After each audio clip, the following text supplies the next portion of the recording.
Assalomu alaykum azizlar. Bugun 17-dekabr 2025-yil.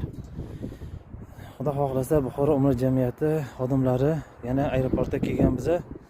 Bugun 3 ta reysimiz bor. Hozir xudo xohlasa Buxoro Madina yo'nalishi bo'yicha uchib ketayotgan hojilarimiz aeroportda birin-ketin kelyaptilar. Nasib etsa xudo xohlasa hozir ularni jo'natgandan keyin yana ikkita Buxoro Jidda reysi bilan jo'nab ketadigan umra safariga jo'nab ketadigan hojilarimizni aeroportdan xudo xohlasa kuzatib qo'yamiz. 3-dekabr kuni umra safariga ketgan hojilarimiz Madinadan Buxoroga kelib qo'ndilar va bugun uchib ketadigan hojilarimiz Buxorodan to'g'ri Madina shahri tomon uchib ketadilar. Hojilarimiz birin-ketin reysdan o'tib samolyotga minish uchun yuqoriga chiqib ketishyapti. Barchamizga shunday kunlarni Alloh takror va takror oilamiz, farzandlarimiz bilan birga borishni nasib qilsin.